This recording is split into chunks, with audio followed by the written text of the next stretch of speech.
Invitée samedi 27 mai dans TPMP People, la chanteuse Stonecest confiait sur l'état de ses finances. L'ancienne icône du duo formé avec Eric Chardin a dévoilé le montant de sa retraite, qu'elle estime ridicule, et a révélé comment elle vivait. Pas de quoi être stone. Samedi 27 mai 2023, la chanteuse au nom planant, qui s'était d'ailleurs dite en faveur de la légalisation du cannabis, était reçue dans l'émission TPMP People.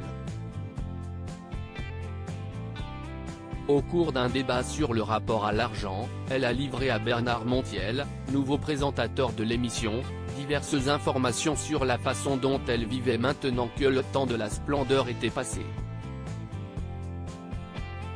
La chanteuse a notamment expliqué compter aujourd'hui sur plusieurs autres apports extérieurs d'argent, sa retraite ridicule d'un peu plus de 1000 € par mois ne lui permettant pas de vivre convenablement. Stonecest confiait sur les autres façons de gagner sa vie. Annie Gautra, plus connue sous le nom de Stone, est aujourd'hui âgée de 75 ans.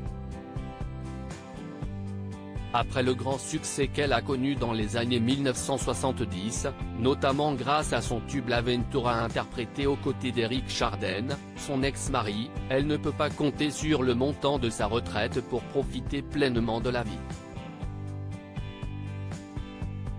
La mère de Baptise et Daisy a en effet expliqué « J'ai une retraite ridicule, mais bon, on fait avec. L'avantage qu'on a, c'est qu'on peut continuer à faire des spectacles, je sors des livres, régulièrement, donc je fais beaucoup de salons du livre, de dédicaces, donc c'est aussi une façon de gagner sa vie. Donc voilà, ça se passe bien, a-t-elle assuré, positive, se réjouissant même que ses multiples activités lui permettent de se bouger un peu et de ne pas se reposer sur ses lauriers.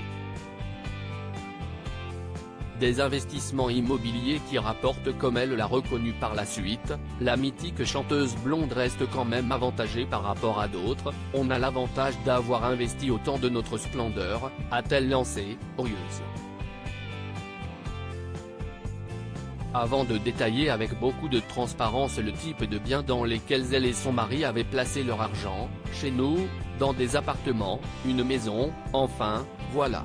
Au cours de cet entretien très informel en plateau, celle qui a divorcé d'un Chardin extrêmement infidèle a également tenu à rappeler qu'elle ne se désolait en rien de sa situation.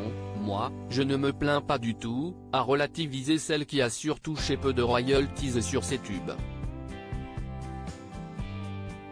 N'étant ni l'autrice ni la compositrice des chansons, elle n'aurait finalement tiré qu'un bénéfice relatif, si toujours un peu limité, quand on est interprète.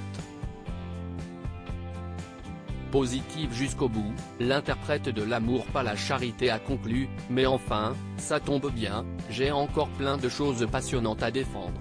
Article écrit en collaboration avec 6 médias à lire aussi. Je n'ai aucune question, Stone sèche face à Olivier Véran dans une séquence lunaire et surprend Cyril Hanouna dans Passe à Baba.